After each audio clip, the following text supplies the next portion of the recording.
hope you enjoyed the buffet, and now let's start. Today's agenda will be, at first we will have a speech of Exchange Union, go through the digital asset industry overview, and our mission and vision, the use cases and technical mechanism, XUCR token, the incentive program, and our roadmap. And then after that, we will have a discussion panel talking about the big topics in the digital asset exchange or the technical blockchain technicals.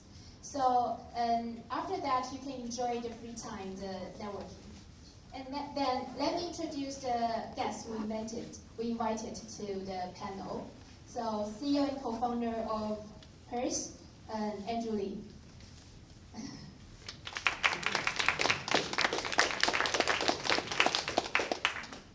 And then CEO of Yours, Ryan Charles. Chief Strategist of RSK, Ariel Muslera. And then Killian Rausch, Product Director of Exchange Union. So let's start our speech. I will pass the microphone to James Wall, the CEO of Exchange Union.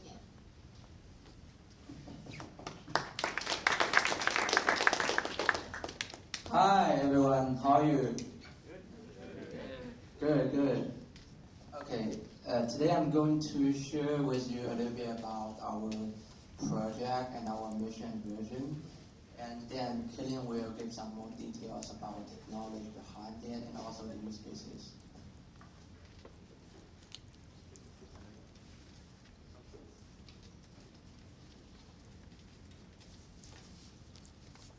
Great. About the topics, we separate into like 8 different parts. I will go through 1 to 5, and then Killian will go through the number 6 to number 8. So first, let me introduce a little bit about the digital asset market right now. As we can all imagine, last year is like a crazy year for cryptos. And there are more than 1,300 different kind of cryptos right now in this world, with a total market cap of reach more than $600 billion.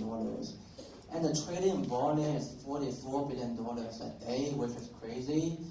And also the exchange right now, we got more than 100 in this world.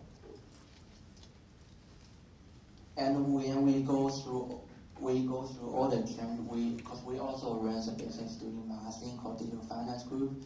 We go to Korea, Japan, US, and visit all the exchange. Then we come out with a conclusion is that still there are some like industry pinpoints about exchange. The first is that almost all the exchange are localized and isolated. You cannot find one exchange which can cover all the country in this world, right? Even Coinbase. And some of them have limited trading periods. Bitrack have more than 300 trading periods. Polo have 99. But what else? I mean, Coinbase have 4. And you can see Korea, like Coin1 Bitcoin have like around 10. So some of the exchange, especially those connect with the fiat, they are lacking of trading periods. And some of the small exchanges are struggle to maintain the liquidity. And for users, like they encounter real-time price discrepancies, which means like the market like Korea, you can see the Bitcoin prices have like 20, even 25% of the price premium as the other market. And second, you will face inefficient, costly, and cross-exchange transaction. Some of the arbitrager in this market will enjoy it, but for most people, I don't think so. And third, you need to, when you want to get access to all the tokens or cryptos, you need to verify multiple accounts on different exchanges. You need to provide your information, your ID information to go through the KYC, which is probably like a few weeks, which is struggle for normal like a customer or buyer to do that. And what is our mission? Our mission is to be the first decentralized network which enables instant and trustless trade between digital asset exchanges. With our technology and our project, we can benefit both exchange and users. For exchange, they can have large user bases than before. And with more liquidity, they will create more revenue number and earnings. And also, it can robust decentralized trading infrastructure for them. For users, you can have tighter spread and best price. And also, you can have access to all trading pairs. There is no need for you to do multiple verified accounts. One simple UI will solve you all the problems. So what we do right now, we try to build the software for connecting exchange with our XU node. And this project itself will be an open source project. I think it's very important, and I will make it open source. We will build community to do that. And like Bitcoin, as you can see, it's a new open source, is self-sustaining. And we create a token. The function of token will be fees and incentive system. I will introduce that later. And we can definitely see some competitor or similar solution. I think some of them face some problem. The first is missing incentives, and the second is got technology background. And some of them only benefit one side, not either exchange or users. So how to realize that? We need a token called XUC. XUC is an incentive system. XUC will be like a reward and fee system to get XU up and running and keep it running. In details, we will reward XUC to 4 different parties. The first exchange, we will give XUC to the exchange who are willing to join our union. And the second is user. When you trade in like a certain amount of volumes through the exchange union network, you will get a reward as XUC. And for developer, when you are willing to pull requests, review or testing our code, you will also get reward. And anyone who provides service in the union, for example, for relay order books or validate order books or other payment channel service like a watchtower, you will also get reward as an XUC. And here's some details about our tokens. We create 3 billion tokens, but right now the circulation amount is still very small right now, 35 million tokens. And very important, large part will be locked in long term or burned. And we set a very a rule for our team is that we can only release 5 million tokens per month. It will controlled by a smart contract. If you are willing to buy some XUC, you can go to KBTC. They got 3 trading pairs with USDT, Bitcoin, and Ether, and also OKEX. Also have 3 trading pair, Bitcoin, Ether, USDT, and we also listed on C2C market of OKEX, and we are right now listed in among other decentralized exchange, and we will be listed in more exchange. And right now, the price of our token is around $8, and that's basically the details of our token. Later, I would like our project director Kaden to give you an idea about details of use cases and technology behind our project. Thank you.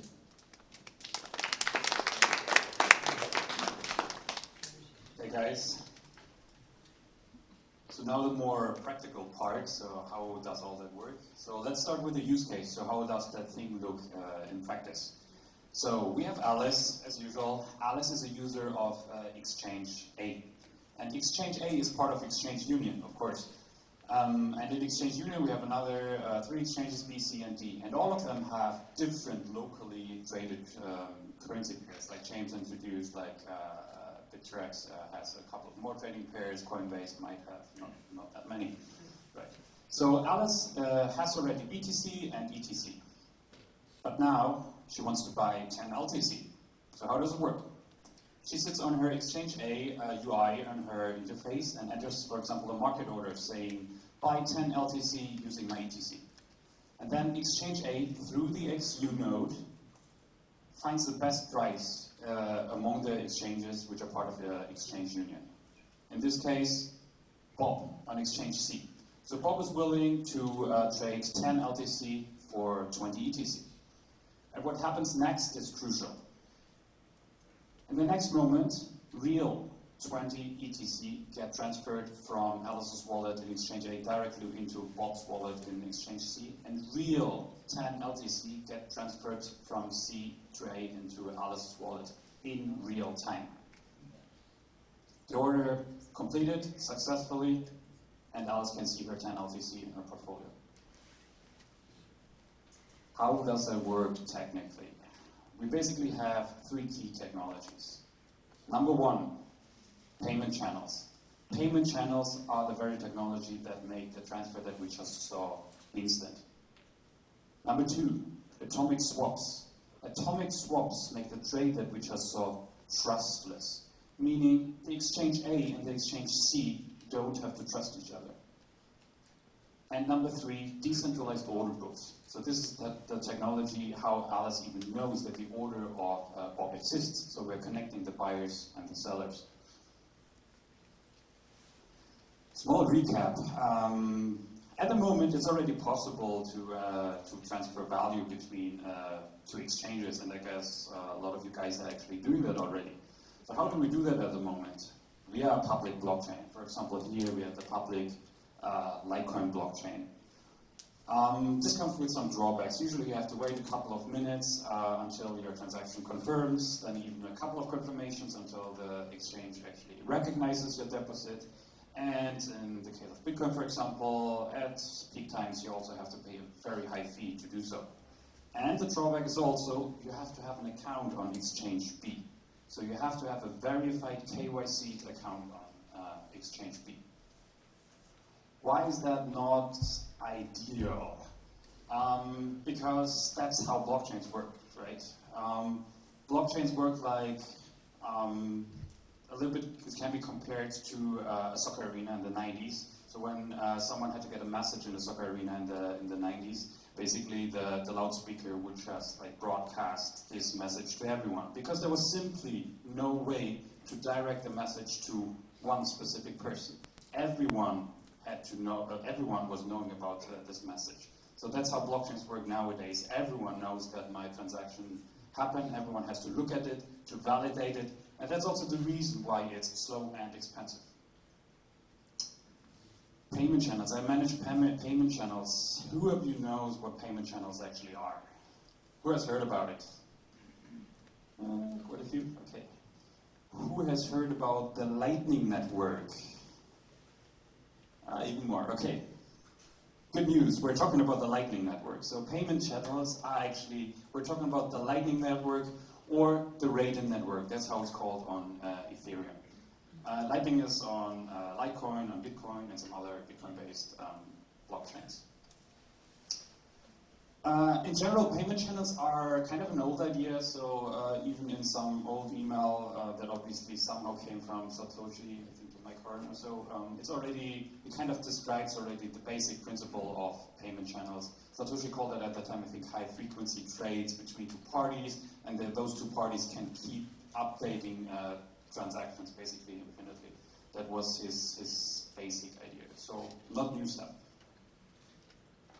How do they work on a high level? So I prepared two versions of it. So I was not really sure what kind of audience we'll have, but I think I did the right thing. So first we do a high level version to make everyone understand how it works, and the second version will go into a little bit more detail. So maybe the people who are not really interested in deep technological details, they can just like not listen to it.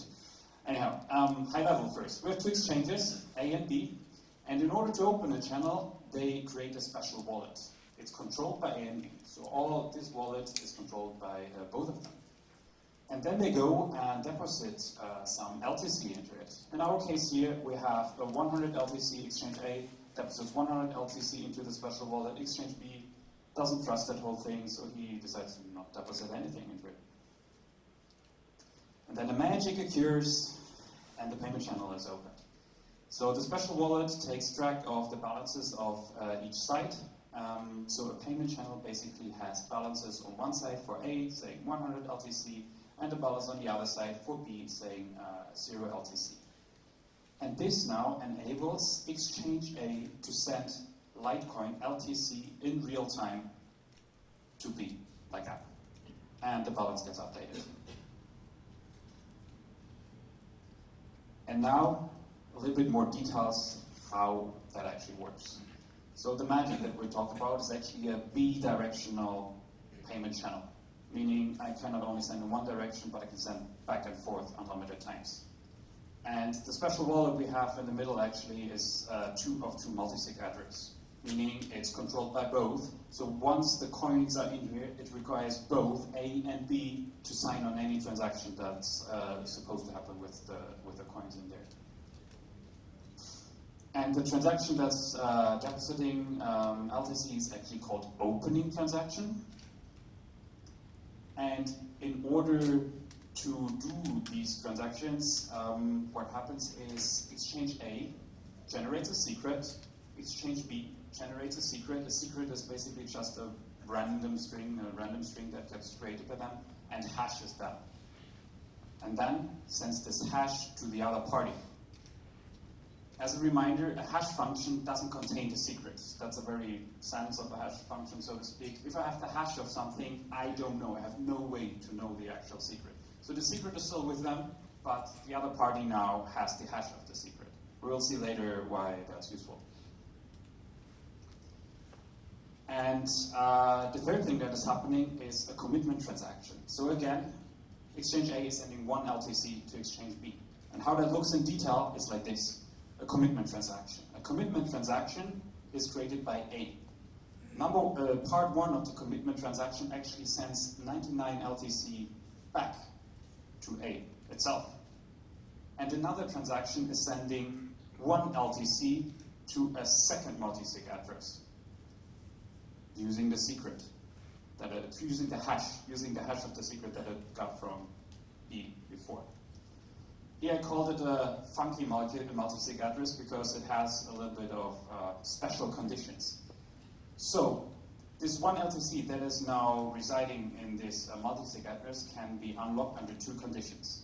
Number 1 is after 1,000 blocks, when the transaction hits the blockchain, after 1,000 blocks, it can be unlocked by B, right, after a certain time interval.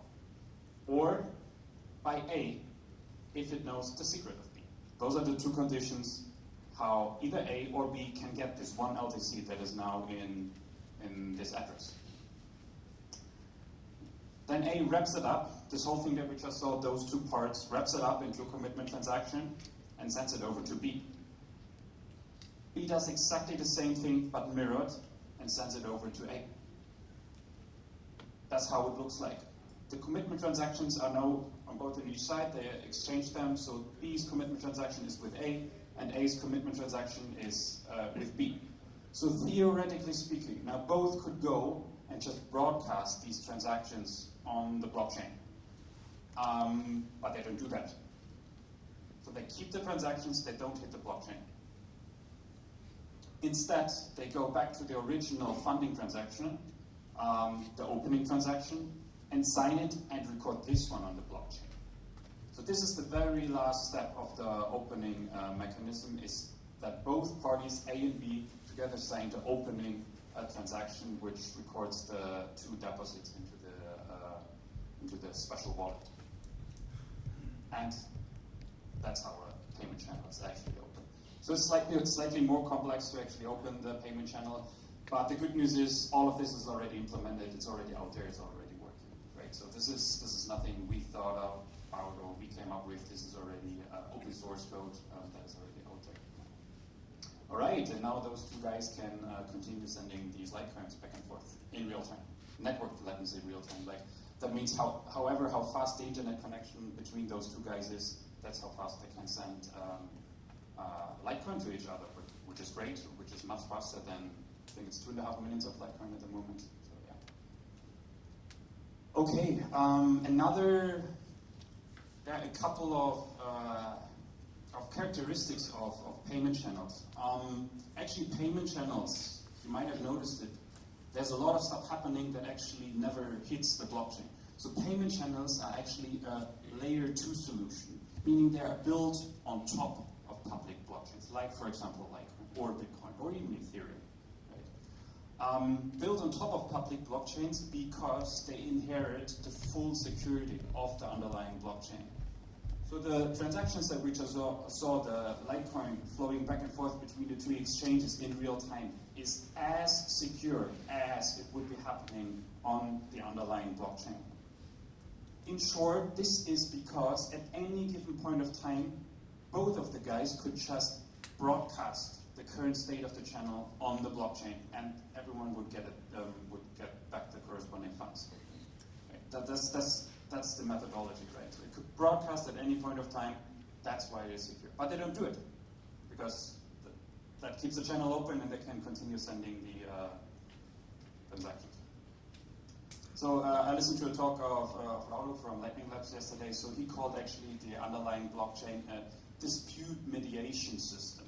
So this is because only if there's a problem, then actually it gets broadcasted to the blockchain. Otherwise, payment channels, especially in our case for Exchange Union, are meant to kept open for a long time. Maybe infinite, but like a long time. So they're not supposed to be open and closed all the time because this would require on-chain transactions every time. And here comes the real beauty. So this was, for me personally, this is where it clicked on me somehow, is payment channels support routing.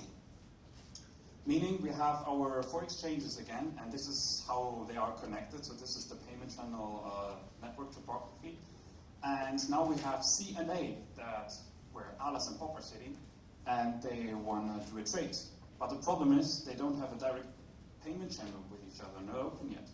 So what they can do now is route through B, just like data packets nowadays on the internet. So Lightning, Raiden, all these payment channel integrations enable routing. And if I have one open payment channel with someone that is kind of well connected, I basically can trade, can transact with each and every other one in the network. All right. Are you guys still with me? Is that clear somehow? Maybe we should stop like for a second and you guys can ask some questions. Is there something? If I understand, you were speaking about, let us say that if I were to buy something on Binance, that I would still go to Binance, but then Binance would connect to Exchange Union, and through that connect to 25 other exchanges. Correct. Yeah. But why don't you consider, or are you considering, that Exchange Union would be the central hub, and that you sign into that, and then you order through that, and then that goes out to all of these exchanges, so that we have one standard entry in order to sell and buy. Okay, let me repeat the question. So the question was, why didn't we consider a central hub, like a central server that manages all that? We thought about it. So in our sentence, in our vision sentence, you might have noticed the word decentralized. That means there is no center. Why is that useful? You might know we are kind of based in China, and it is useful to have not a point in the middle that can be attacked, that can be shut down, that can be censored. So the reason why Bitcoin, Litecoin, Bitcoin Cash is great is because it's decentralized, right? So it work basically, as long as 2 parties are online, there's a network. There is no central point that anybody possibly could shut down or attack. And that's our goal. We need to be that robust. Right? Otherwise, let's say we are operating this network, and then we have, I call it the Coinbase effect. Overload, we go down, right? Who's liable for that? Right? So basically the whole exchange unit wouldn't be functioning anymore. So one of the design principles is to have it really decentralized.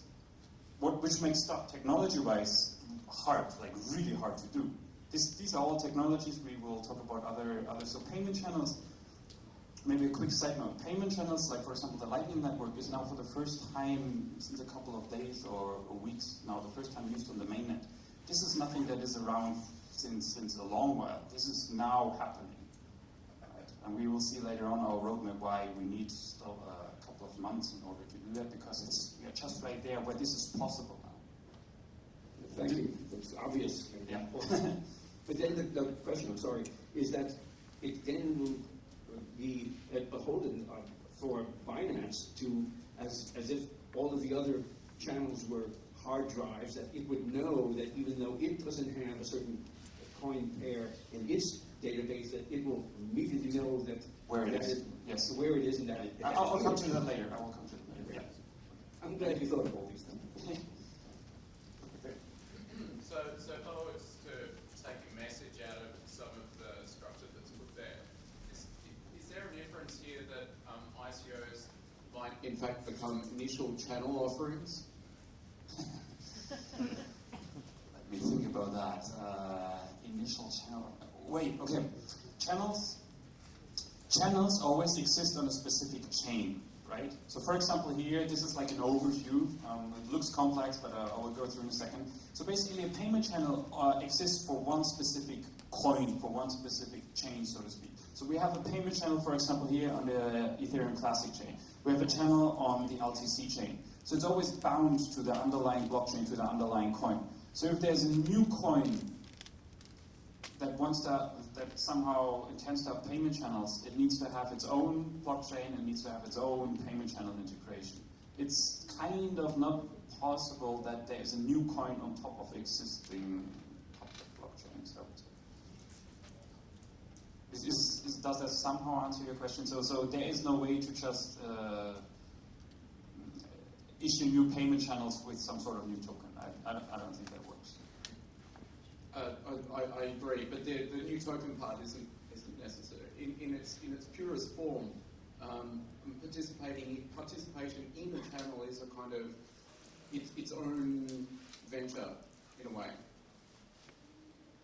It's very nice, its own venture. Because if the intent of a channel is to be open for a long period of time and to be exchanged between the participants therein, then you can imagine some of those participants may be untrusted third-party participants. If it's a big enough sort of group, you could... In fact, can payment channels have n number of participants? Yes, and they are trustless. So payment channels are designed to be trustless. Nobody of the participants has to trust anyone else, just like on Bitcoin, just like on Litecoin. It's the same characteristic. So it doesn't matter with whom I transact, I don't have to trust it. Yeah, I think there's an initial channel offering motif about to be... Okay, maybe we can talk about it after. I'm open to explore the idea.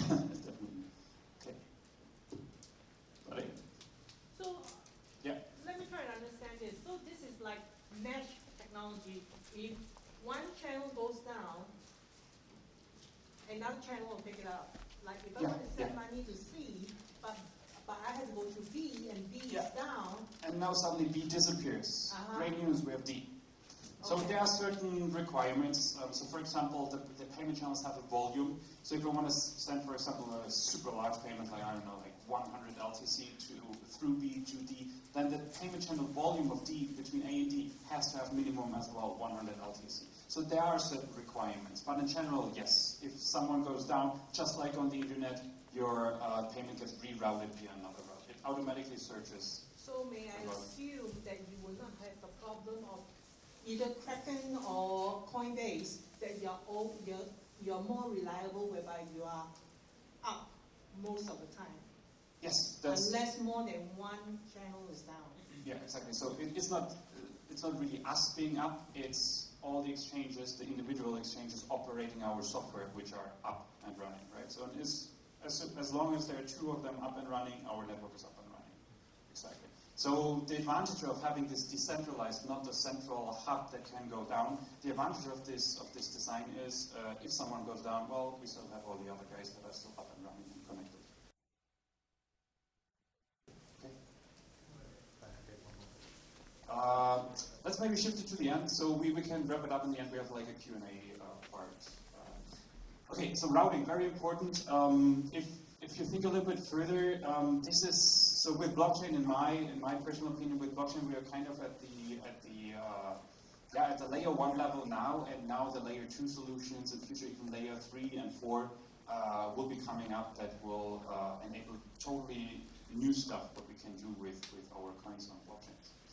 Okay, the big picture. So in our case, so Lightning transfers, like payment channels in general, work like this, and at the moment they're tested between individuals or individuals buying something in a store.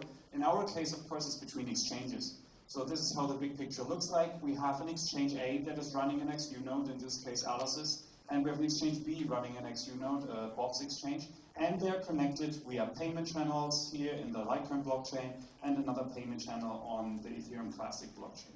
So now they have the ability to send LTC and ETC to each other in real time without trusting each other.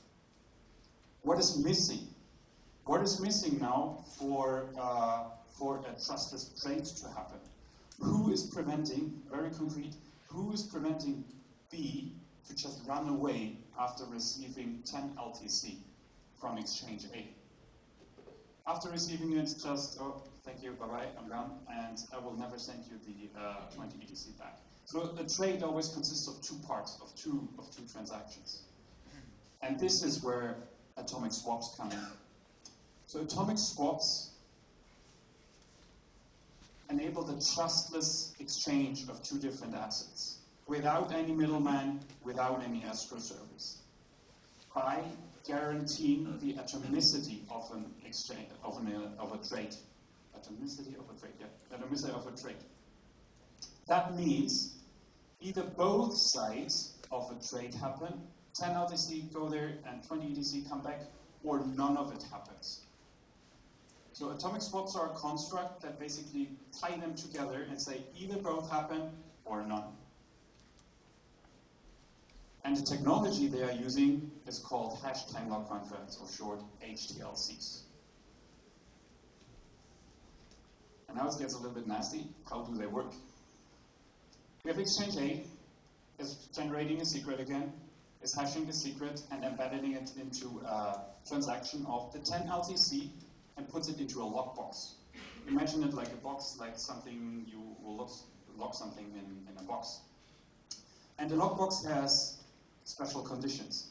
It can only be opened with the secret of A and B's signature. B does the same thing. Takes the hash that it just got from A, embeds it into a transaction, 20 ETC, and puts it into a lockbox, B lockbox. And this lockbox has two special conditions to open it, with A secret and A signature. Observation. Both lockboxes need the same A secret to be opened. And this is the very crucial part of how atomic swaps work. So maybe some of you already heard about atomic swaps. Atomic swaps basically rely on two assets being locked by the same secret. Problem is just B doesn't know the secret, so it can't take the coins out here.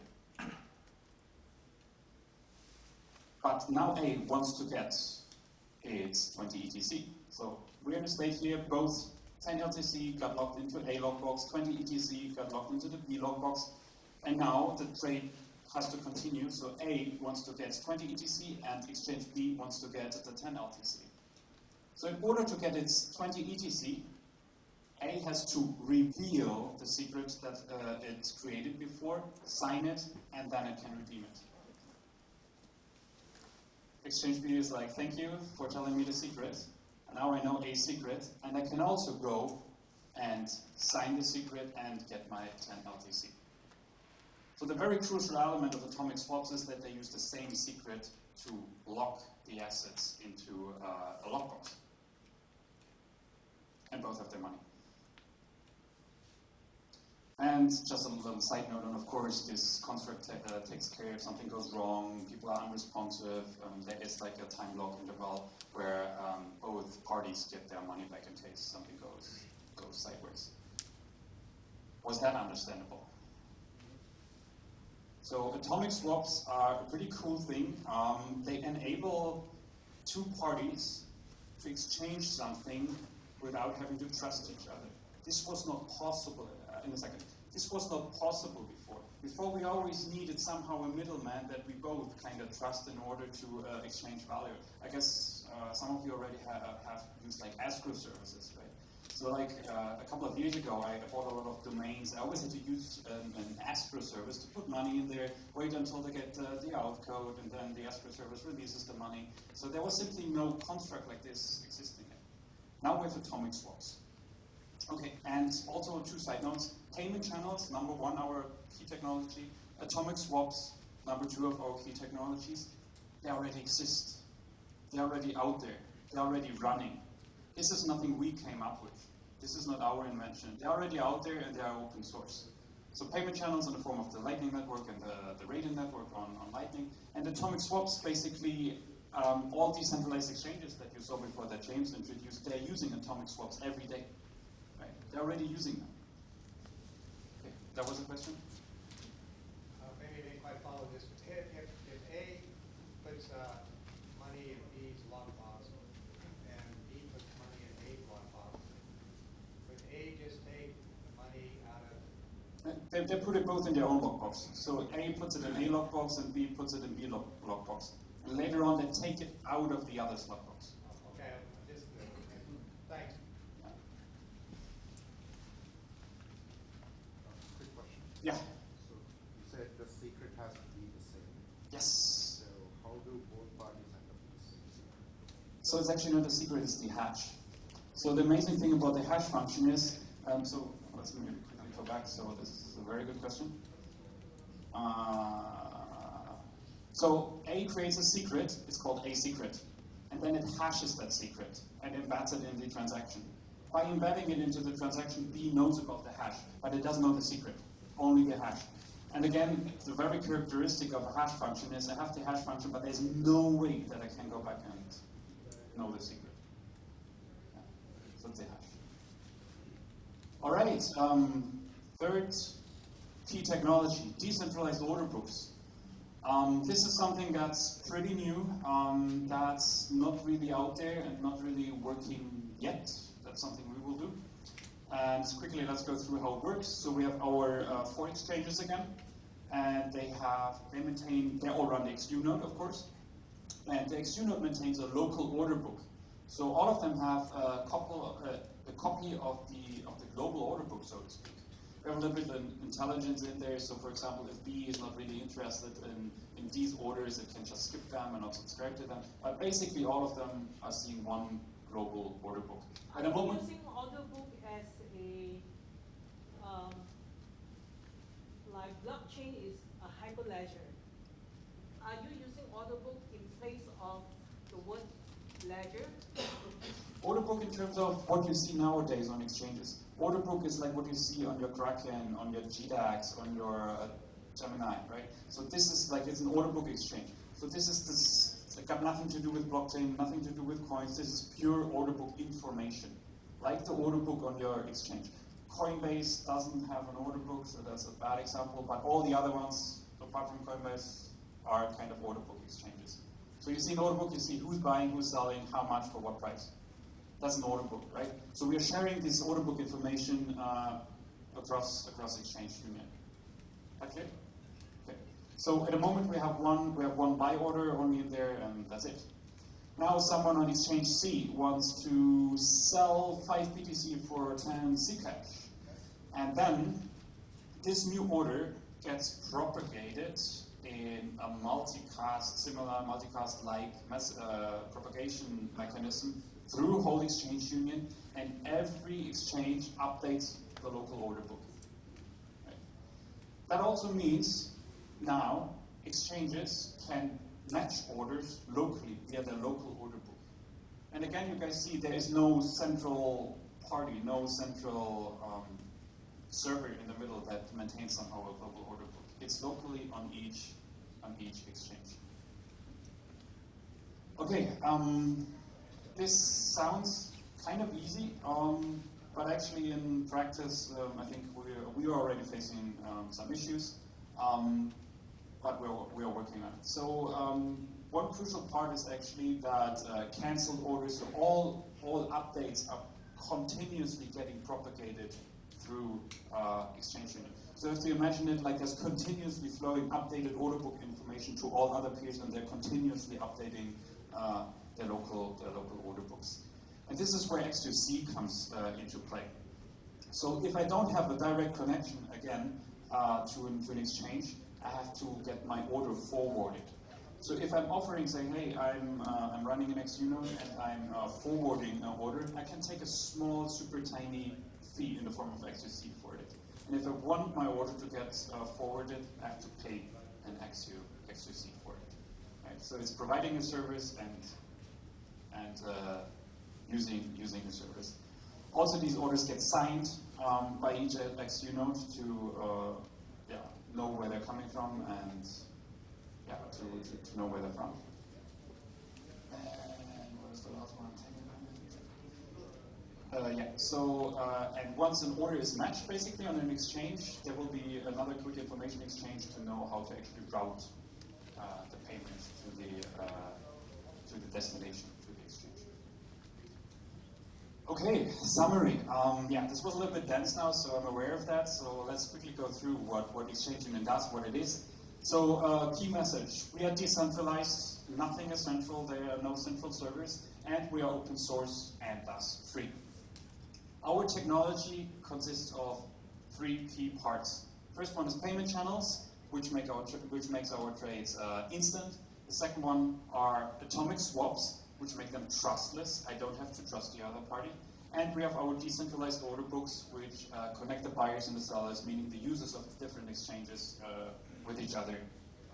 And the benefits are, here's just the main one, for the exchanges: increased revenue and increased liquidity. With increased liquidity being the main pain point of a lot of exchanges nowadays. So they just struggle to get users, they struggle to get volume, thus they're very unattractive for users, so it's like the HANAC problem somehow. And for users, they have one account, they can stick with the same exchange platform, can stick with the same UI, and from this one account have access to all trading pairs and to the best price. So Exchange Union takes care that it selects, of course, the best price from the order book in the XUnode. And we have X2C, which is used as a fee and incentive system in Exchange Union. Part of it is for the order book relays, and also part of it, for example, for the phase we're in right now, we're building the system.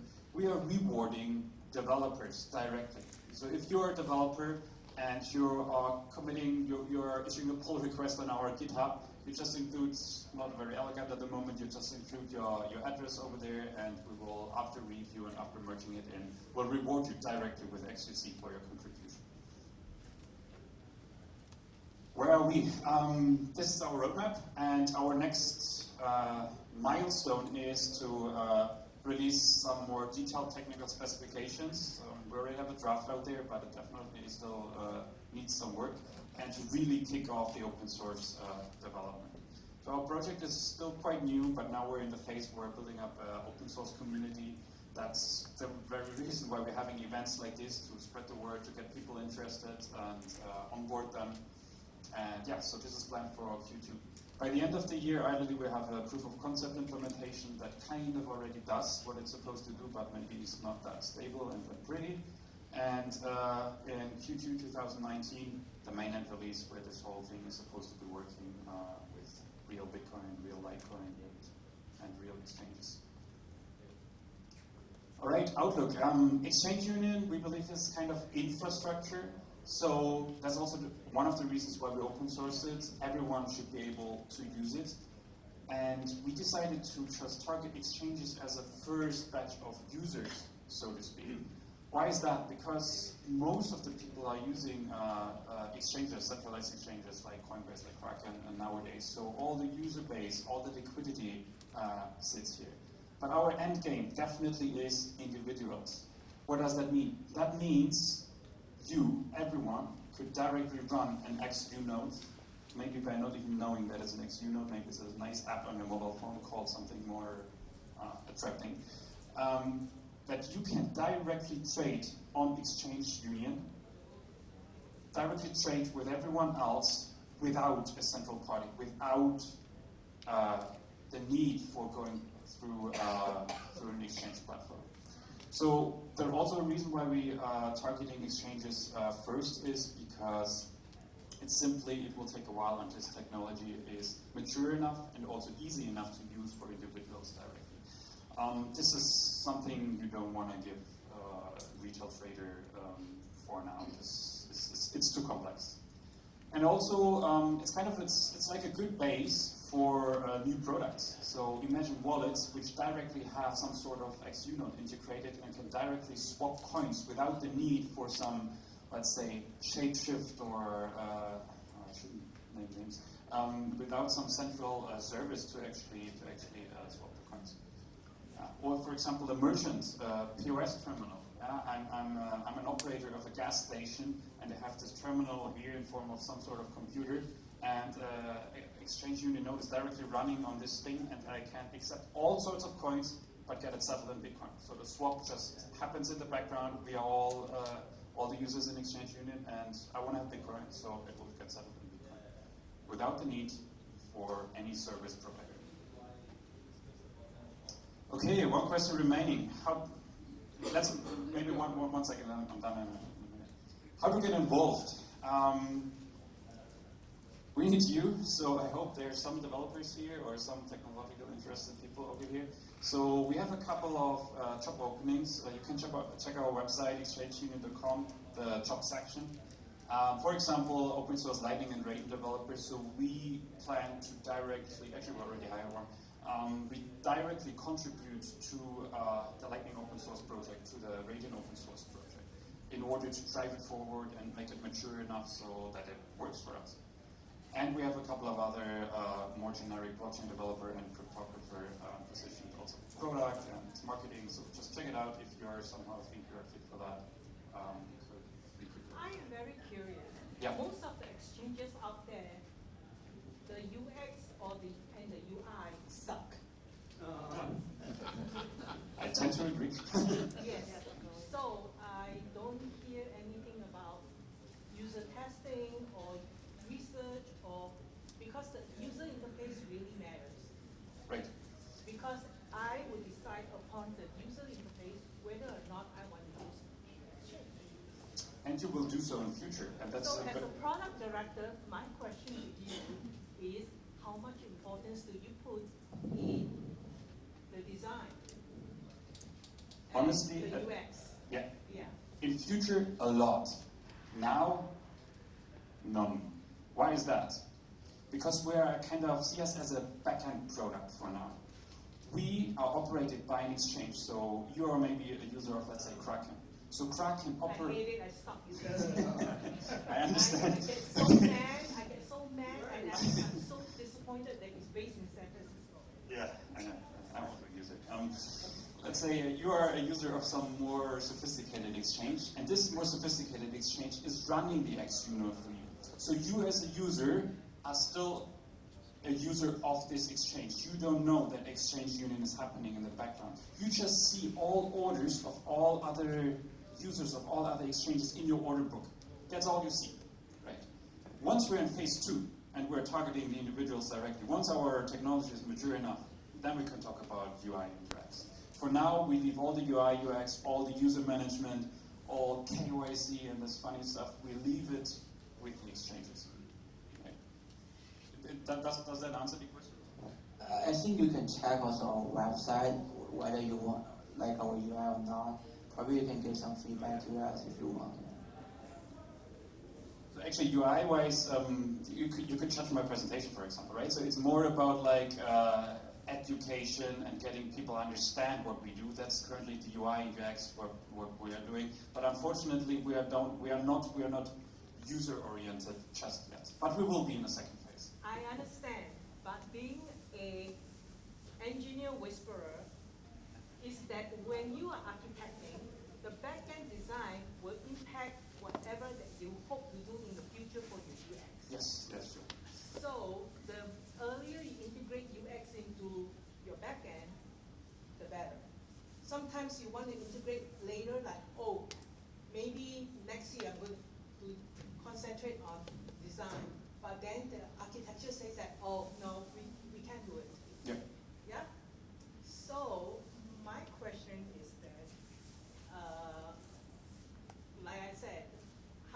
importance do you put in UX?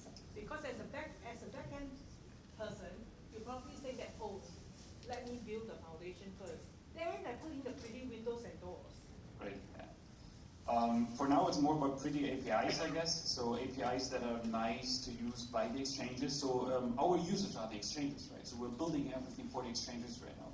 So I guess we'll spend a lot of energy on building nice APIs for the XU node itself.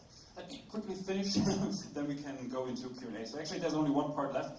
Participate directly. So we have a new, fresh GitHub. You can just check it out. You will find also this presentation over there and another presentation we did hold before.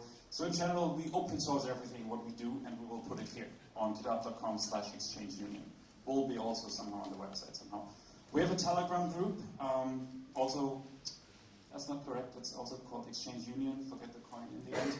And we have, of course, a Twitter account as well. So just get connected. I think the real handles are also there on the table somehow. So just add our Twitter handle and join us on Telegram, and we'll keep you informed of our progress.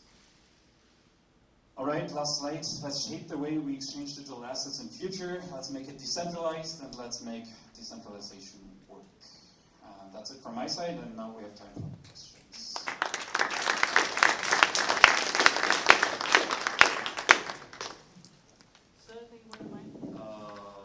We start in the front. Good. Big question.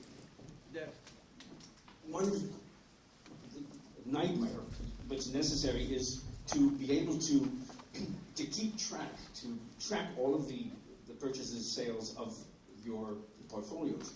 And right now that you take a site such as CoinTrack, and that you have to get from each of the exchanges that you work with a CSV file, which you will download, and what comes out is a mess. That sometimes it's accurate, sometimes it's not accurate, sometimes it's doubled, and sometimes they leave out the values, and you have to go through every single one of these exchanges, show whether it is a deposit or a withdrawal, and know whether a transfer can be done between two different currencies within the Binance, whether you need a deposit or withdrawal, or whether you're moving from one exchange to another. When you have all of these nodes, how will people, especially now when taxes are going to be, from this moment on, an important consideration in having accurate and truthful replication of what's happened, how does one then pull from if it's not central, from all of these different exchanges to be able to track carefully all of the trades that have been done? So each trade gets recorded locally on each XU node. So each XU node is fully aware with all details of all transactions, that happened with another party. Right? So then again, it depends on the exchange how nice the CSV export function is, but the information will be there. So the XU node is aware of each trade that happened with all details. Thank you, but what happens now when the CSV files are not implemented correctly, at least in one of the most used, which is coin tracking, and how they can get it wrong. It's quite stunning how often that the reporting will come out that you have hundreds of thousands of dollars more than you ever put in, because they're doubling, and you have whole rows of zeros, and then they add up to hundreds of thousands of dollars. So something is confused with all of these imports, and that to start dealing, as you're going to be doing, and thankfully so, where one exchange leads to others, and therefore you can go through one entry portal and be able to handle all of the pairs without some type of reinventing of the technology, of harnessing all of this already existing information. Right now it doesn't seem to be there, and it seems to me that you're in a position to take this on. Yeah, sounds like a great idea. So maybe we should think about an API that delivers all these transaction information in some nice format to the exchange. And just to honor my colleague here about the user interface, I have signed on already quite a while ago with Exchange Union, and every time I go to your site, you don't even have a place to sign in. It's always sign up. And so join us, and I already did, and I have never really received any confirmation of that, but there's no place and then user interface for sign-in. That's something you might think about. Okay, yeah. Thanks. Yeah. I have a question about the payment channel. Yeah. So the payment channel currently is working only on the Litecoin and the Ethereum, or maybe yes, coins, but And some brave individuals also do it on Bitcoin already. I mean, like, can it be applied to all other like saleable coins? Yeah, good question. So we are using payment channels. Sorry, I'm going to add one more question because like, maybe I'm going to miss that some. So the other question is, so you're going to run the order book on the XU with the blockchain, right? Then if you run the order book on the blockchain, the network should go down very easily because, like blockchain itself is not very efficient to run that kind of the order book. That can be, if like thousands of the orders and the tens of orders goes like thrown to the network, then like,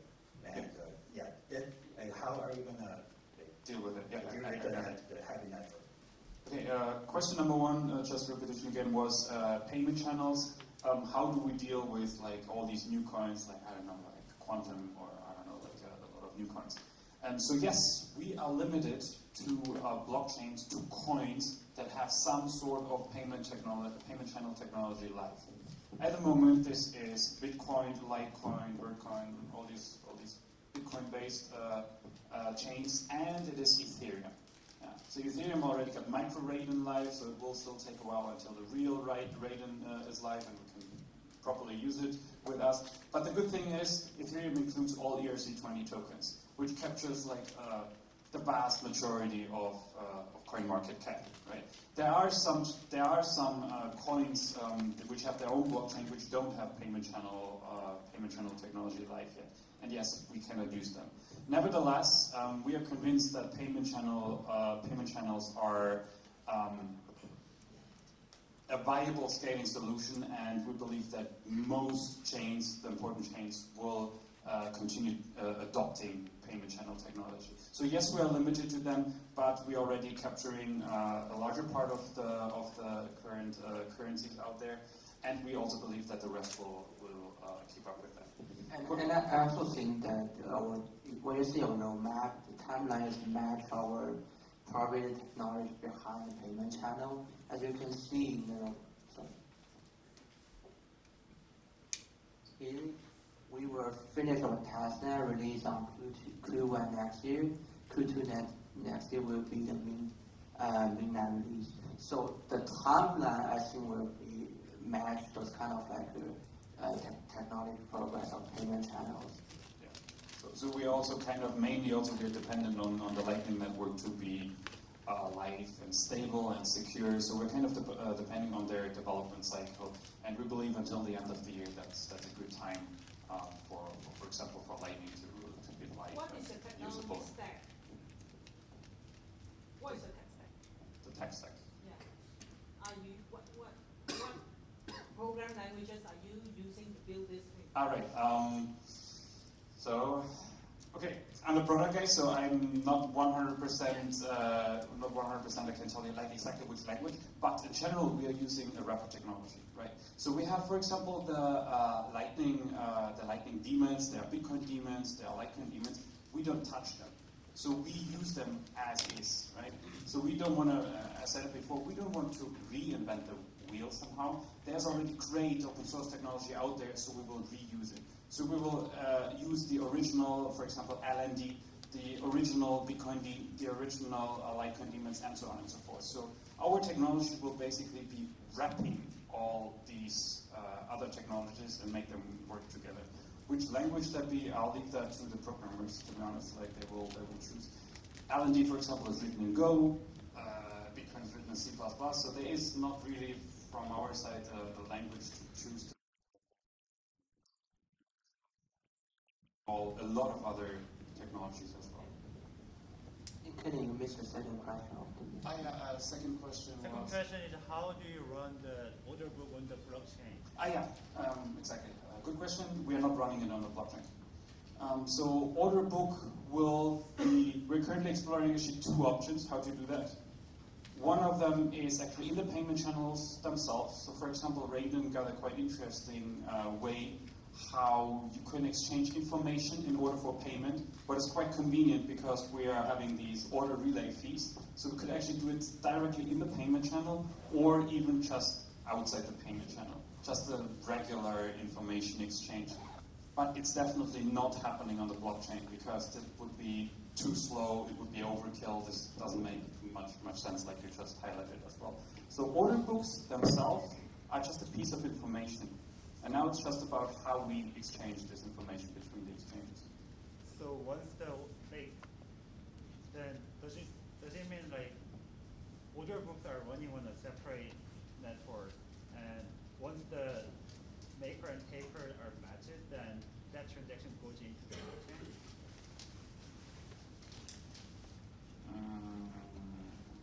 They are running on a separate network. One could say so. Again, we are at the moment looking at two options. One of them actually would be in the payment channel, right? But there is no way a hacker could broadcast. Then how the maker and takers are matched? First, I think the exchange will charge fees on that. The exchange open the payment channel when the buy price is higher than the sale price it matches. So matching happens locally, again. So the order matching itself happens locally. Each exchange is having its own local copy of the order book. So the matching happens here. So, for example, let's say you're a new user ordering a new order, saying, I want to buy those 10 CK, or those 5 Bitcoin. Then you will get matched locally on your order book here on your XQ node. That's fast, it's local. And then in a second step, the actual transfer of the actual exchange of the real assets happens. This is the second step. This happens in payment channels. So if the same transaction happens from different sources, then other transactions are cancelled?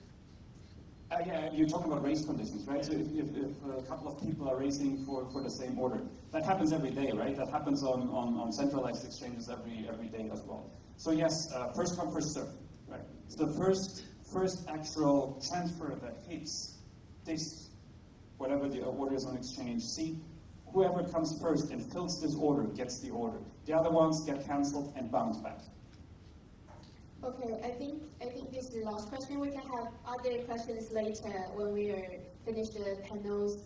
Yeah, you can feel free to ask more. Yeah, I think we can. We need. So let's have a 15 minutes tea break and then talk about the blockchain technologies. Okay.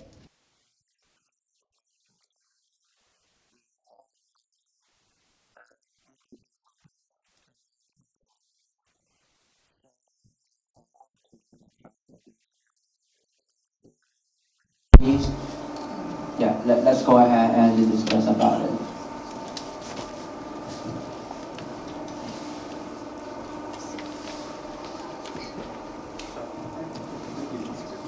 The question I have is about your involvement or your planned involvement in social justice, in environmental,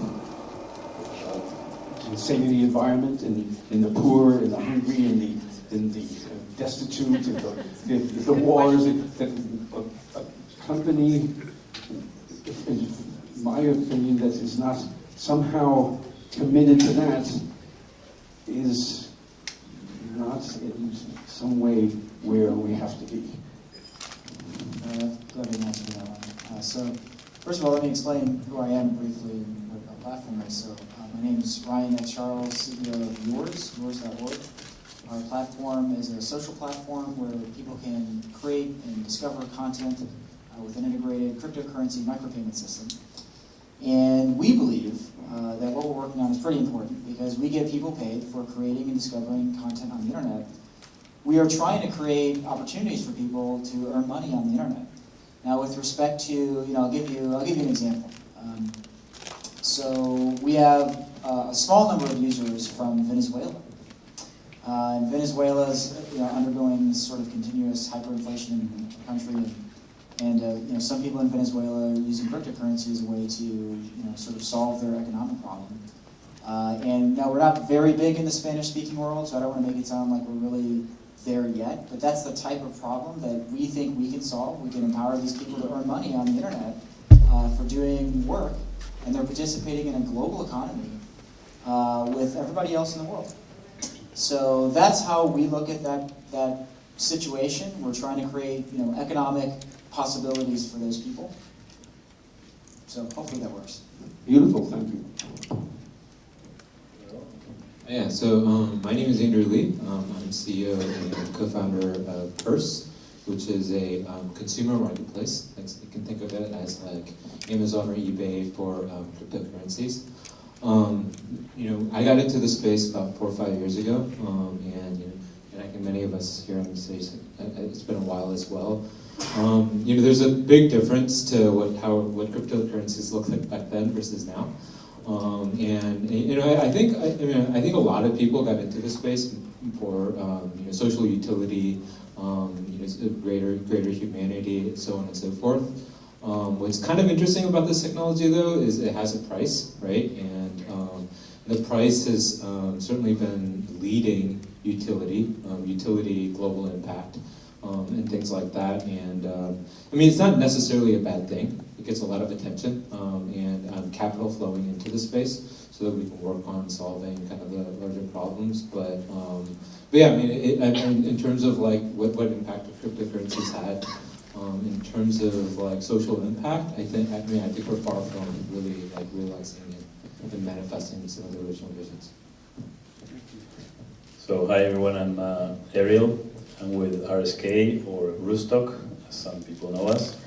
And for us, this is kind of like the core mission of the organization.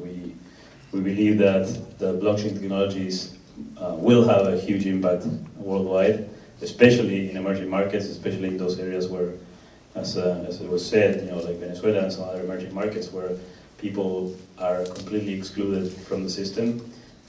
So the roadmap we have and the vision we have is to create the infrastructure to provide blockchain services for 1 billion people.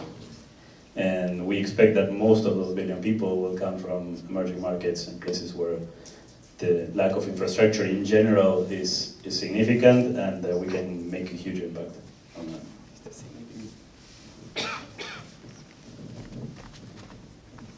Yeah, I think how we could help is once we're there and we have our software in a state that individuals can run it, I can imagine that, especially in emerging markets, it's an interesting use case for anyone selling something, have a little store, have a little booth, in order to be able to accept any kind of cryptocurrency and have it settled in his or her favorite cryptocurrency, right? So that would be a use case I can imagine for Exchange Union.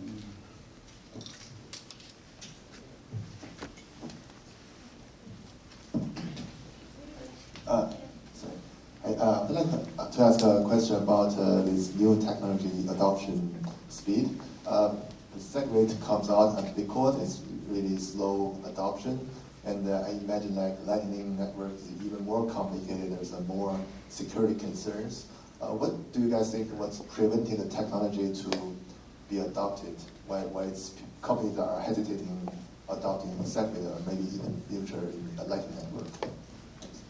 Yeah, so I'm not going to comment a lot on the technical side because I'm not have a technical background, but we believe that, I think, as Killian mentioned in his presentation, that this industry will be built in layers, and when you think about foundation layers like Bitcoin, Ether, etc., we all rely on the foundation to be stable and strong. Right? So changes at that level are going to be incredibly hard and difficult and painful and slow and expensive.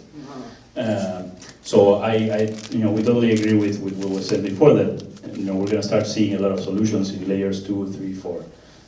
For us, we created a sidechain on Bitcoin as the first layer on top of Bitcoin, and this is the first step. We're going to have more layers on top of it as well. And the reason is, as you move away from this foundation, you gain some liberty in terms of what changes you can do, and of course you sacrifice a little bit on the security side, But for some use cases specifically, especially for example for us, if we're looking at transactions in emerging markets, which are like typically smaller amounts and much more volume, it's okay if you lower a little bit the bar on the security. If you can achieve significantly more transactions per second, which translate into much lower transaction costs for this audience. So at yours, my co-founder and I started working on a project about 2 years ago, and we knew that in order to make our project possible, we needed micropayments. And in order to make micropayments possible, we couldn't just use Bitcoin, because fees on Bitcoin were very expensive at the time, at about 5 cents per transaction. So we researched payment channels, and we started developing routed payment channel technology similar to the Lightning Network for Bitcoin. And we spent, in total, about 1.5 years developing this technology. We launched our routed payment channel technology about a year ago in early 2017 in the form of a prototype, and we had the first routed payment occurring on Bitcoin. We beat the Lightning Network, although they did arguably more innovative sort of work than we did. We did have it working on mainnet before them because we weren't dependent on SegWit. Now, fees on Bitcoin in early 2017 got much higher than 5 cents. It was about $5, which is actually roughly what it is today. It went up a lot more and then came back down again. But it was so high that we just couldn't use Bitcoin anymore because you still have to, our users have to open payment channels. So in order to open a payment channel, you got to broadcast like 3 or so transactions, roughly speaking, depending on how you count it. That's like $15. That's way too expensive. So we switched from Bitcoin to Litecoin because Litecoin's fees were a lot lower, and Litecoin had risen in fees, but then Litecoin was about 5 cents per transaction. We used Litecoin for a while, but one of the things we learned trying to do payment channels is basically exactly what you said. It's really complicated. This is way more complicated than doing on-chain transactions. We had tens of thousands of lines of payment channel code working in a web browser. Long story, I won't give all the technical background, but we're trying to make it user-friendly, trying to make it work in a web browser because that's how we can reach a large global audience. And then Bitcoin Cash launched. And Bitcoin Cash has very low fees. The fees are less than 1 cent on-chain, so we don't need payment channels. So what we did was, even after spending 1.5 years developing this routed payment channel technology, we swallowed our pride, archived tens of thousands of lines of source code, and started using on-chain Bitcoin Cash transactions because it's so much simpler that all of a sudden we didn't have to spend all this time working on technology and we could work on a product. So my answer to you is basically that, look, L2 is an awesome idea, and there's a huge amount of potential there, but I don't think we're done with L1 yet. I think there's a lot of room to just grow the blockchains themselves, and it doesn't have to be only 1 megabyte or 2 megabytes for a block. We can scale up radically larger using a lot of conventional techniques, in a manner that allows people to continue using libraries and tools that already exist. And we can make that stuff easier to use. So, I guess I would say that my company, what we're doing is we pivoted, and we're actually focused much more on L1, which is just the blockchain. And we're focused on that because it is simpler.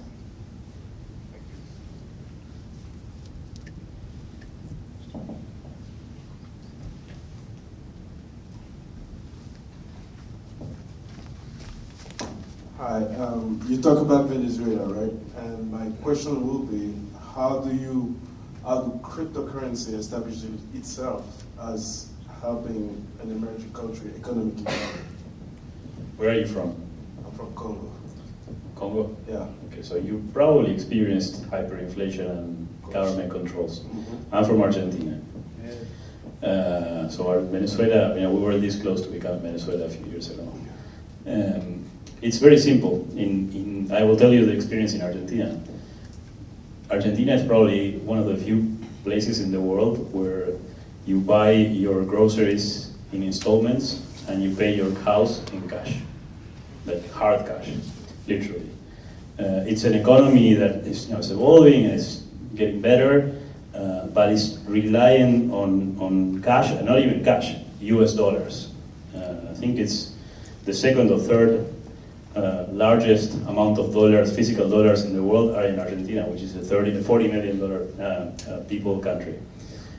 So we like our cash. And it's the same thing in Venezuela and in many other places where inflation is a real issue. And even if you have money, you can't really trust the banks to put your money in, because we have a history of banks freezing the assets, and then you basically lose everything. So when you combine all these things, people just actually hide their money, their US dollars or the hard currency in their houses, and then it becomes a big issue because you get stolen, right? So cryptocurrencies is like the perfect asset for this type of economy. And I think we're going to be seeing more and more use cases around this topic. I think that when people discuss, well, is Bitcoin going to replace, I don't know, some other gold or whatever? No, Bitcoin, or at least my view is that Bitcoin replaces or complements cash, physical cash. It's the same thing.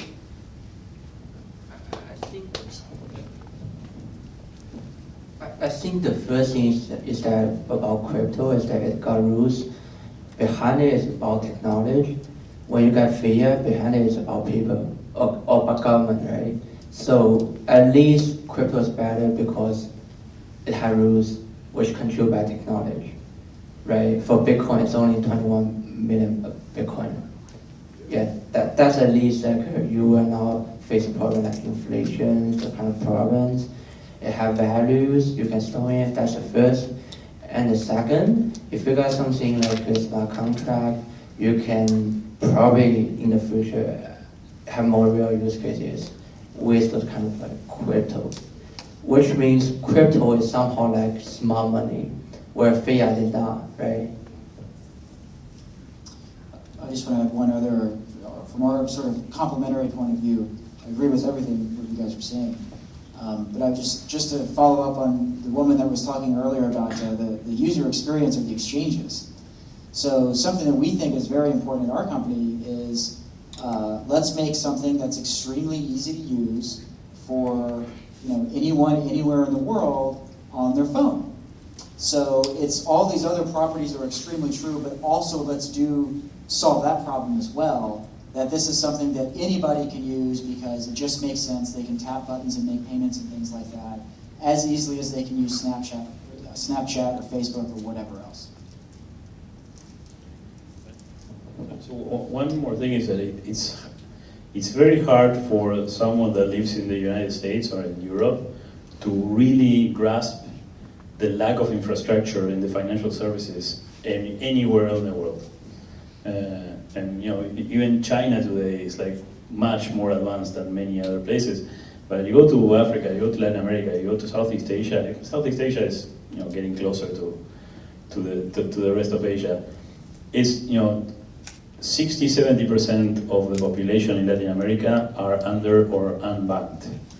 And by underbanked, I mean that because they don't trust their banks, what happens is, for example, in Argentina, the government gives you a free banking account, completely free. Every single person that lives in Argentina is entitled to a free bank account.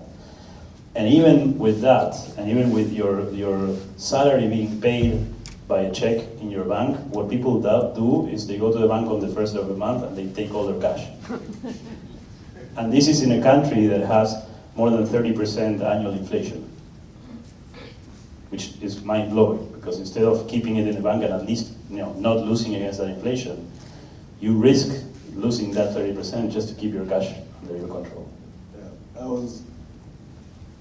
I want to add one term to that. So there's a term for it. It's called counterparty risk, and I was talking about trustless before, right? So those are the exact reasons why we design systems that have to be trustless, so that I don't have to be afraid somebody will not run away with my money, just go bankrupt, or just disappear somehow. So the very foundation of cryptocurrencies actually give people in emerging markets like relief. If I have my coins, I have my coins. Nobody can take them away from me, and I think that's already a really great achievement.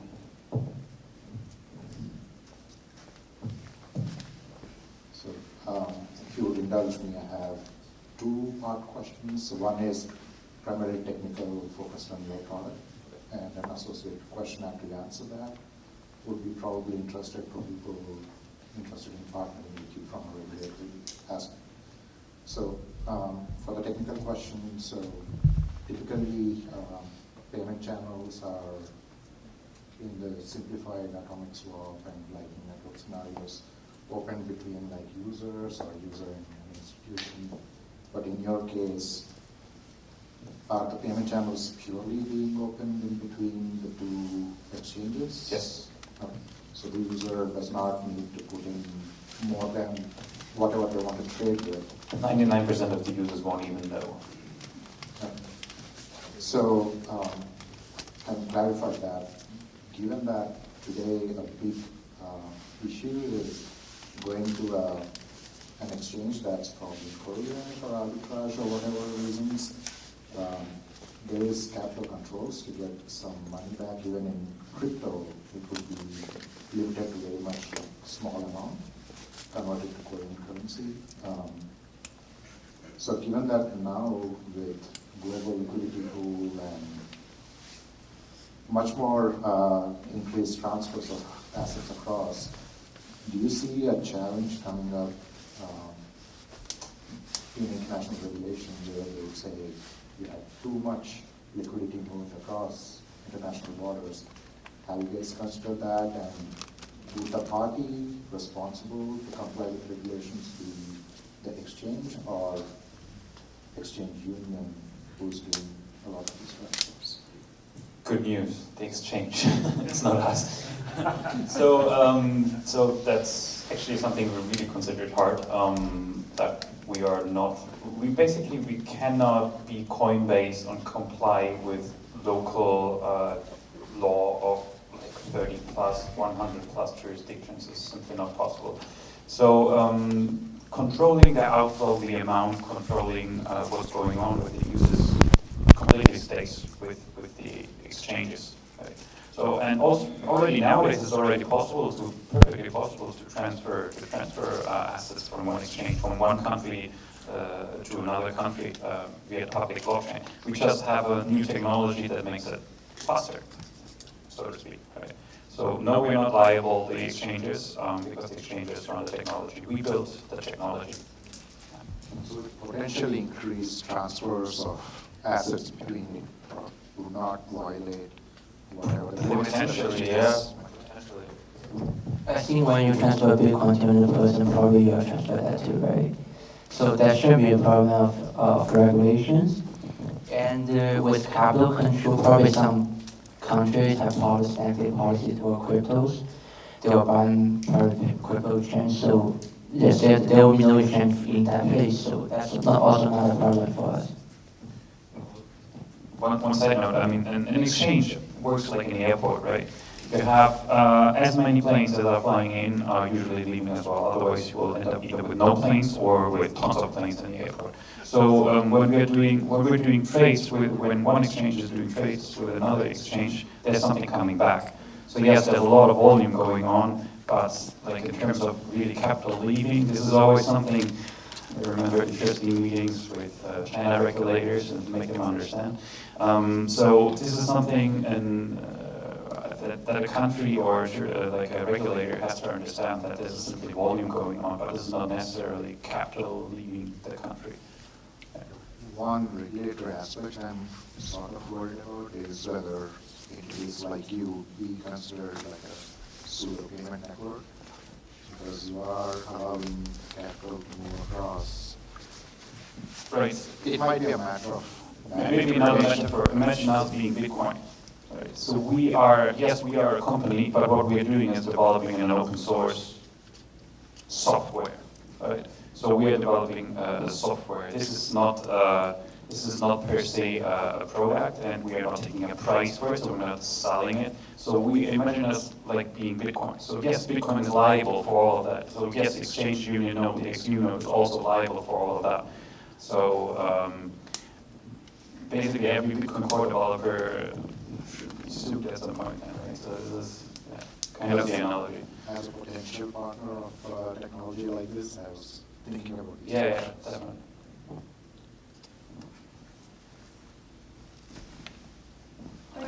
located in China? Or somebody had mentioned that earlier. Our team is decentralized, but our headquarters is in Shanghai, yeah, that's true. Okay, so does that expose you to more advantages or disadvantages?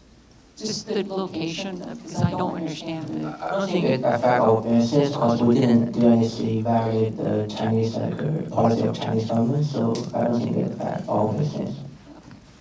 And then I have another question. For the emerging markets, I know that people use probably different levels of phones. How are they accepting the cryptocurrency? Just the average Joe living in emerging markets, do you know? My mom still thinks it's money from dark side, from dark side. Adoption rate that's true, or how is adoption rate faster? Yeah, I'll just from our point of view, I mean, we only operate on smartphones, so whether what tools people use if they don't have a smartphone is still, from our point of view, unsolved. I don't know if anybody has a better answer to that. No, I don't think that's a big barrier. I think that smartphones penetration in emerging markets is, probably at a level similar to what it was here maybe 3-4 years ago, but it's growing fast. That's not the issue. I think that to your point about what the people think in general about crypto, we are definitely still in the very, very early days. This is true not only for emerging markets. And I think that part of the problem is the friction that all the exchanges are imposing into local communities on how to get in and out of crypto. So part of the problem, the solution of this problem is protocols like this one that becomes it becomes more interesting. Actually, it's kind of like I am more interested about the second phase than the first phase, the one that you go directly to the individuals. That's going to be transformative, but now it's kind of like a Trojan horse approach, kind of what Uber is doing with all the Uber drivers that will disappear in the future. And then with some smart contracts, we're going to kill Uber altogether. But I think it's going to take some time, and I think that the main driver for that will be real applications. So cases like yours, cases like now these are like real applications that go to the end user and help them actually get some use to these little digital coins. We're going to see more of that, but in our minds, what we're doing is building the infrastructure, because once you start seeing all these new applications coming up, that means millions and millions of users buying and selling stuff at very small amounts. And if you don't have the pipes ready for that volume, it happens what happened with crypto kittens a few months ago. Right? Actually, to kind of continue on what you were saying, if I could ask a question of Andrew and specifically get to a little bit deeper into the application that you guys are using with Purse, and to hear about what you guys are doing with second layer technologies, whether it's payment channels or Lightning Network. I know you guys have put a lot of energy into it, and if you could just kind of detail like one of those applications and how you guys plan to use that next layer, that would be pretty awesome. Yeah, I mean, for us, we transact primarily like natively in Bitcoin, right? And we've been very excited about Lightning Network and Layer 2 technologies. But we've also, like in 2017, saw the rise of other blockchains with values, to kind of reconcile for that and meet the market needs, we'll probably would Bitcoin or open source project be focused on like layer 2 solutions at the protocol level, and at the same time on Purse support multiple currencies. Yeah, for us, RSK. The RSK protocol is a second layer, right? It's a sidechain, and in our broader roadmap in the future, what we're doing is we're trying to get as close as possible to the developers. So we're already thinking about the third layer, which are some of these infrastructure components that need to be in place to create what we call kind of like the Internet of Value framework, which is almost like a development framework where you have multiple off-chain infrastructure services available for developers, and you can integrate to those off-chain services through standardized APIs. That's kind of like our longer-term vision. Can you talk a little bit about the most useful applications you guys predict we will see in this year or next year? So far, it has been just coins, and people are just speculating on it. When do we start seeing a real useful application of blockchain, which will bring into the mainstream from this developer community? I have to hide myself slightly, just because this is like exactly how we think about why we're building exactly what we're building. I mean, you know, I've been involved in the industry for 7 years, I think. At first as an advocate, and then now full time. Not Satoshi. But look, I mean, I think it's going to take, you know, look, we need to, how do you create value for normal people anywhere in the world? I mean, you know, we look at Facebook, for instance, which has billions of users. I mean, like, basically, almost everybody that has a smartphone in the world is on Facebook. I mean, it's amazing. WeChat is another one, right? Incredibly, you know, I don't know how many hundreds of millions or billions of users. You know, we look at these apps, like these apps on smartphones have created value for billions of people. That's the scale of opportunity we see, at least for cryptocurrency. So let's make apps that are, you know, that make this technology accessible for people that aren't sophisticated, for people that don't want to memorize their private key or whatever, or write it down on a piece of paper, and make it so that you can one click or one swipe or whatever it is to use the technology. So that's the way we think about it. I think social media is, you know, a way to do that and start using cryptocurrency for payments, because it's the simplest, most obvious thing to do with it. So that's how we look at it, it's how we started and why we're doing what we're doing. Yeah, I mean, I think no matter how long you've been in this space, I mean, one thing that kind of keeps changing is what the actual use cases and utility for this technology will be. It's so broad, right? And even myself, I think I changed my opinion on like what blockchains and cryptocurrencies are like this year, right, or in the past year. And where I currently am is you know, social consensus about something, right? That you have, and good news is there's all kinds of beliefs that humans can, n number of beliefs that we can all believe in. Good for like the one thing that's good about cryptocurrencies is there's, you know, kind of cryptographic proof behind what that is. You know, I think when we think about like Bitcoin and digital gold and those kinds of memes today, you know, it's like everybody like that participates in Bitcoin believes that this value that you have associated with your private key is the truth, right? And once that breaks down, if that ever breaks down, right, that's true, then Bitcoin's worth nothing, right? And it's very critical on based on what that is. And so when you think about like the other blockchains that propose you know, certain truths, like, you know, world's computer or the most private cache or whatever, I mean, like price is kind of like some kind of measure of how much people believe in that certain truth, right? And yeah, so it's really hard to predict whether it'll be, you know, money for emerging markets or, you know, efficient payment system. Even Bitcoin.org, it's had to like rebrand what Bitcoin is like recently, right? And so I think we're, I mean, really all like trying to figure this out. And it's like kind of far from clear what that will be. Yeah. To me, like, this is a tricky question because I think there are a lot of engineers here. But raise your hands if you know exactly why a plane flies. Okay, you know, a few of you. We all take planes, right? Many times. We don't ask how it flies. We just take it for granted. And so the technologies underlying the plane flying are amazing. And I'm sure that at the beginning, a lot of engineers were in rooms like this talking about the technology and what could be done, et cetera, et cetera. And then the plane got invented and someone came up with a business model and we're all flying now. And we're not thinking about how the hell it flies and it doesn't crash. Right?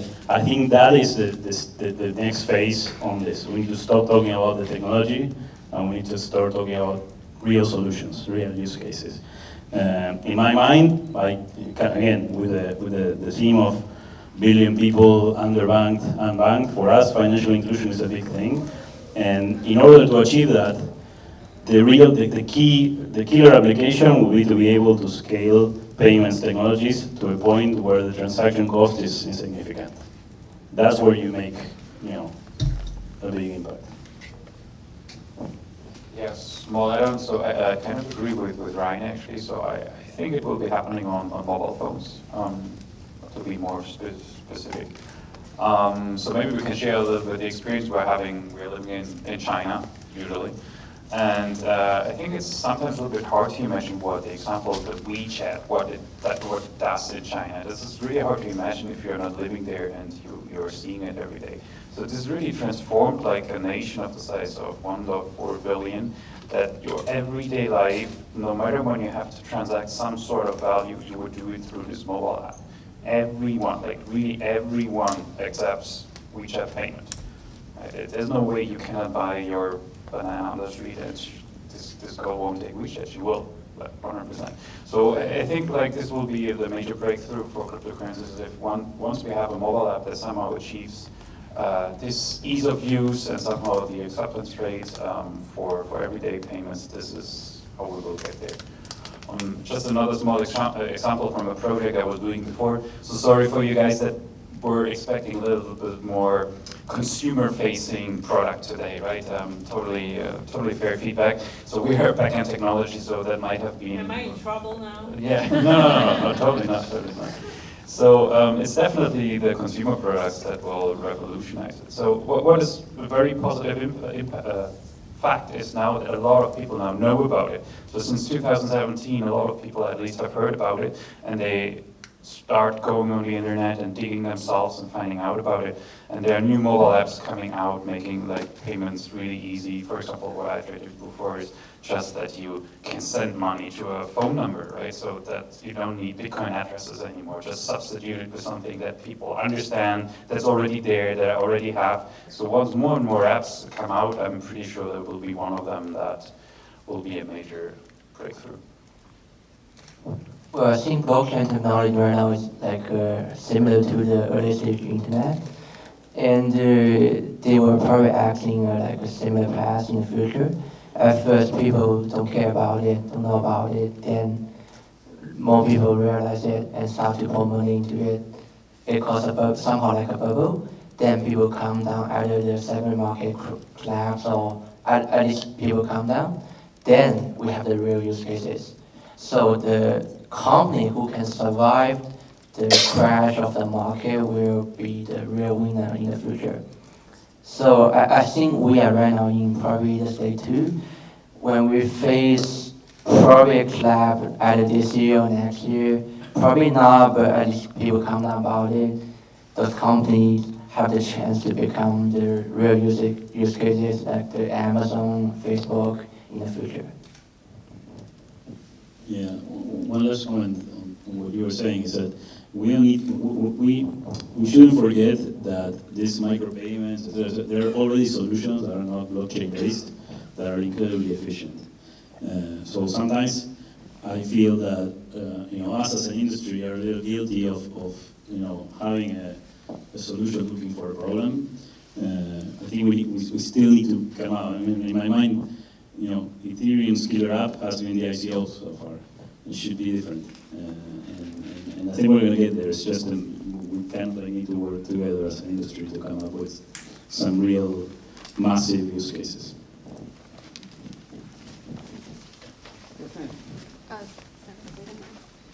So, thank you. So much depends on, and so much I hear here is the belief in and depending on Litecoin and Ethereum and of course Bitcoin and Bitcoin Cash, and that after the December 17th high, that we'll call it crash, and given that this is caused by many different facets out in the real world, not necessarily within the structure itself of the coin, but where do you see, depending so much on these technologies and on these, I'll call them coins and structures, that especially in people's mind who maybe signed into all of this on December 17th, and with the loss of perceived value relative to fiat currencies, how do you deal with the loss in numerical value of all of these coins?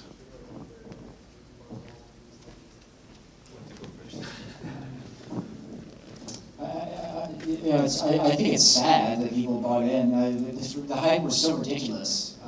You know, I mean, I was continuously blown away throughout all of 2017, watching the price of everything just keep going up and up and up and up and up. You say it feels like a crash when it falls from the absolute peak, but then you look back and think, well, everything's still like way higher than it was, you know, 2 or 3 months ago or whatever. I mean, look at the dates. I think it's unfortunate people bought at the peak and they lost value.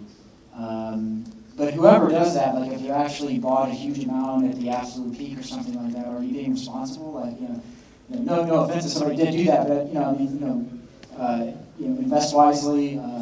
Anybody buying at that level should have realized that was possible. It was going up ridiculously fast.